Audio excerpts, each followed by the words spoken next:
Vaccine ഡോക്ടർമാർ കുഞ്ഞുങ്ങൾക്ക് കൊടുക്കാറില്ല, സ്വന്തം കുഞ്ഞിന് കൊടുക്കാറില്ല. ഞങ്ങൾ ചിലരെ കൊണ്ട് ചോദിപ്പിച്ചു, ചില നഴ്സുമാരെ കൊണ്ട് ചോദിപ്പിച്ചു. അപ്പൊ ഡോക്ടർ പറഞ്ഞു, ഞങ്ങളുടെ കുട്ടികൾക്ക് രോഗം വരാതെ നോക്കാൻ ഞങ്ങൾക്കറിയാം. ഡോക്ടർമാരുടെ കുട്ടിയല്ലേ, വാക്സിന്റെ ആവശ്യമില്ല എന്ന് പറഞ്ഞു. ഡോക്ടറുടെ വീട്ടിലെ കുട്ടിയിൽ നിന്ന് നമുക്ക് തുടങ്ങിയാലോ പറഞ്ഞു. അത് ഞങ്ങൾ കൊടുത്തോളാം എന്ന് പറഞ്ഞു അടുത്ത ഡോക്ടർ. പരസ്യമായിട്ട് നമ്മുടെ കുഞ്ഞുങ്ങളുടെ വായിൽ ഒഴിച്ചു കൊടുക്കുന്ന ഈ വിഷദ്രാവകം മെഡിക്കൽ കോളേജിൽ ശവം സൂക്ഷിക്കുന്ന ഫോർമലിൻ എന്ന് പറഞ്ഞ സാധനത്തിലാണ് പകുതി വീര്യത്തിൽ ചത്തു ജീവിപ്പിക്കുന്ന ഈ അണുക്കളെ സൂക്ഷിക്കാൻ കഴിയുക. അല്ലാതെ വേറെ ഏത് ദ്രാവകത്തിൽ പകുതി വീര്യത്തിൽ ചത്തു ജീവിപ്പിക്കാൻ ഈ അണുവിനെ നിങ്ങൾക്ക് സാധിക്കും? വൈദ്യശാസ്ത്രം, ഈ ഡോക്ടർമാർ മറുപടി പറയട്ടെ. മെഡിക്കൽ കോളേജിൽ ശവം ചെയ്യാതെ സൂക്ഷിക്കുന്ന ഫോർമലിൻ എന്ന് പറഞ്ഞ ദ്രാവകത്തിലാണ് ഈ വാക്സിന്റെ അണുക്കളെ സൂക്ഷിക്കുന്നത്. ഇതാണ് നമ്മുടെ കുഞ്ഞിന്റെ വായിലേക്ക് ഇട്ടു കൊടുക്കുന്നത് ആരോഗ്യത്തിന് വേണ്ടി. കുരങ്ങന്റെ ചലം, കുരങ്ങന്റെ വൃഷണം പഠിപ്പിച്ച ചലം, പന്നിയുടെ തലച്ചോറ് പഠിപ്പിച്ച ചലം, ഈ ആനിമൽ ബോഡിയല്ലേ വാക്സിന്റെ ഉള്ളിലുള്ളത്? ഈ ചലം കൊടുത്താണോ നമ്മുടെ കുഞ്ഞുങ്ങൾക്ക് ആരോഗ്യം ഉണ്ടാക്കേണ്ടത്?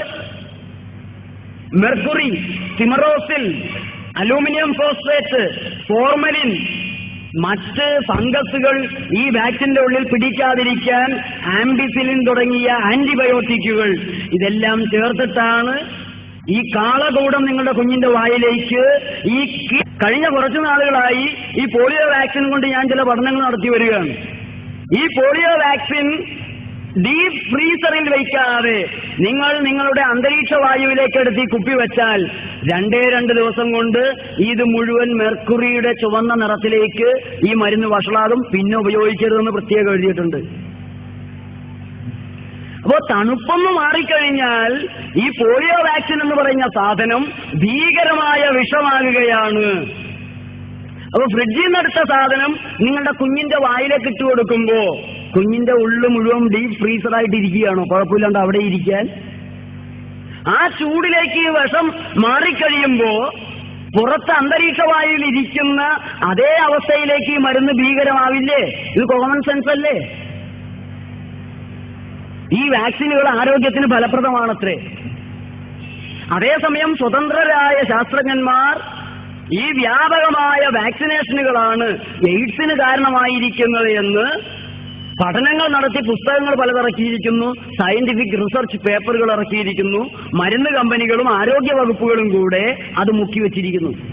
1995 അമേരിക്കയിൽ സെനറ്റ് കമ്മിറ്റിയുടെ റിപ്പോർട്ടിനെ തുടർന്ന് അവരുടെ ചോദ്യം ചെയ്യലുകളും പഠനങ്ങളും നടത്തി 1961 മുതൽ ഓറൽ പോളിയോ വാക്സിൻ കൊടുത്ത് അമേരിക്കയിലുണ്ടായിട്ടുള്ള സകല പോളിയോ കേസുകളും 1961 ശേഷം ഈ വാക്സിൻ കൊണ്ടുണ്ടായതാണ് എന്ന് തെളിഞ്ഞതിനെ തുടർന്ന് അമേരിക്ക നിരോധിച്ചതാണ് 1995.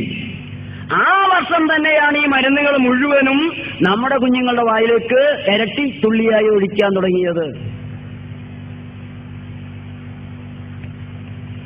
പീഡിയാട്രിക് ഇൻഡെക്സ് ഈ പുസ്തകത്തിൽ പോളിയോ വാക്സിൻ, ആ വാക്സിന്റെ ഉള്ളിൽ 7 ലക്ഷത്തിലധികം അണുക്കളുണ്ടെന്നും ഇത് കൊടുക്കാൻ പാടില്ലാത്ത കോൺട്രാ ഇൻഡിക്കേഷനായിട്ട് acute infectious disease, fever, diarrhoea and dysentery, leukaemia and other malignancy, ഇതുപോലുള്ള രോഗാവസ്ഥയിൽ ഈ മരുന്ന് കൊടുക്കാനേ പാടില്ല എന്നും ഈ മരുന്ന് കൊടുത്താൽ, പോളിയോ വാക്സിൻ കൊടുത്താൽ അഡ്വേഴ്സ് ഇഫക്റ്റ് ആയിട്ട് rare cases of vaccine associated polio, അപൂർവമായി മരുന്നുമായി ബന്ധപ്പെട്ട തളർച്ച പോളിയോ വാക്സിൻ കിട്ടുന്ന കുട്ടിക്കും അവരുമായി ബന്ധപ്പെടുന്നവർക്കും ഉണ്ടാകാമെന്നും മെഡിക്കൽ പ്രസിദ്ധീകരണം എഴുതി വച്ചിരിക്കുന്നു.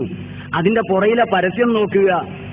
കുഞ്ഞുങ്ങളുടെ കരള് തകർന്ന് അനവധി കുഞ്ഞുങ്ങൾ മരിച്ചതുകൊണ്ട് ലോകത്ത് 150 രാജ്യങ്ങൾ നിരോധിച്ച, ലോകാരോഗ്യ സംഘടന നിരോധിക്കാൻ ആവശ്യപ്പെടുന്ന നിമൂസലൈഡ് ഗുളിക നിമോട്ടാസ്, അത് മാംഗോ ഫ്ലേവർ ആണ്.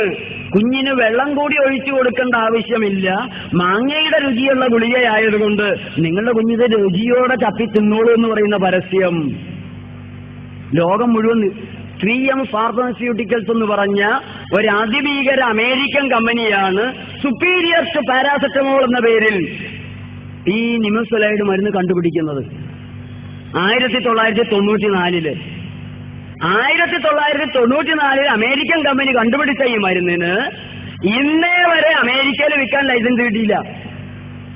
ബ്രിട്ടൻ, കാനഡ, ന്യൂസിലാൻഡ്, ഓസ്ട്രേലിയ ഈ രാജ്യങ്ങളും ഈ മരുന്ന് വിൽക്കാൻ ഇതേവരെ അനുവദിച്ചില്ല.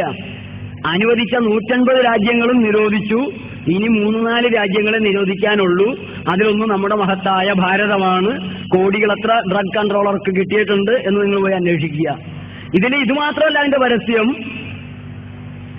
ഇത് നിമുലിഡ്, MD കിഡ്സ്, കുട്ടികൾക്ക് പ്രത്യേകം MD ബിരുദമൊക്കെ കൊടുത്തിട്ടുണ്ട്. അതിനടുത്ത ചെറിയ വേറൊരു പരസ്യം, നിമോട്ടാസിന്റെ അടുത്ത പരസ്യം. വർഷങ്ങൾക്ക് മുമ്പേ ലോകരാഷ്ട്രങ്ങൾ നിരോധിച്ച ഒരു മരുന്നിന്റെ പരസ്യം ഇപ്പോഴും നമ്മുടെ നാട്ടിൽ ഇങ്ങനെ നടന്നുകൊണ്ടിരിക്കുകയാണ്. ഇത് മരുന്നുകളെ കുറിച്ചുള്ള അന്ധവിശ്വാസങ്ങളിൽ നിന്ന് ചികിത്സിച്ച് ഡോക്ടർ രോഗം മാറ്റിത്തരുമെന്നുള്ള അബദ്ധമാണോ? കുടുംബാസൂത്രണമല്ലേ ദേശീയ മുഖ്യ നയം? നമ്മുടെ ഈ രാജ്യത്തിന്റെ ഭരണാധികാരികളുടെ പരിപാടികളെ വിജയിപ്പിച്ചു കൊടുക്കാൻ ബാധ്യതയുള്ള ഉത്തമ പൗരന്മാരല്ലേ? അതുകൊണ്ടല്ലേ ലോകാരോഗ്യ സംഘടന നിരോധിച്ച മരുന്നുകൾ ഇവിടെ നിരോധിക്കാത്തത്? എങ്ങനെയെങ്കിലും എണ്ണം കുറച്ച് സായിപ്പിന് റിപ്പോർട്ട് കൊടുക്കണ്ടേ? അതുകൊണ്ടല്ലേ 1995 അമേരിക്കയിൽ നിരോധിച്ച oral polio vaccine. Paediatric index പറയുന്നു പോളിയോ വാക്സിന്റെ ഉള്ളിൽ, ഓറൽ പോളിയോ വാക്സിന്റെ ഉള്ളിൽ 7 ലക്ഷത്തിലധികം അണുക്കൾ, 3 തരത്തിലുള്ള പോളിയോ വൈറസുകളാണ് അതിനുള്ളിലുള്ളത്. ഓറൽ പോളിയോ വാക്സിൻ പനിയുള്ള കുട്ടികൾക്ക് കൊടുക്കരുത്. വയറിളക്കമുള്ളപ്പോ, ക്യാൻസർ ഉള്ളപ്പോ, ലുക്കേമിയ ഉള്ളപ്പോ, പകർച്ചവ്യാധികൾ എന്തെങ്കിലും ഉള്ളപ്പോ ഇതൊന്നും കൊടുക്കാൻ പാടില്ല. Adverse drug reaction, rare cases of vaccine associated polio.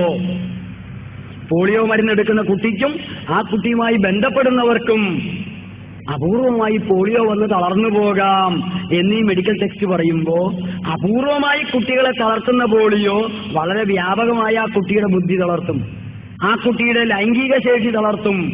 അതാണ് ഇവിടെ ആവശ്യം.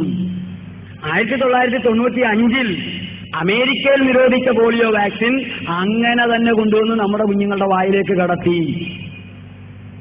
കുഞ്ഞുങ്ങളുടെ എണ്ണം കുറയ്ക്കണം. ഇപ്പോ വിവാഹിതരാകുന്ന 100 ദമ്പതികളിൽ 30 ദമ്പതികൾക്ക് കുഞ്ഞുങ്ങളുണ്ടാകുന്നില്ല. പദ്ധതി വിജയമായി വരുന്നു.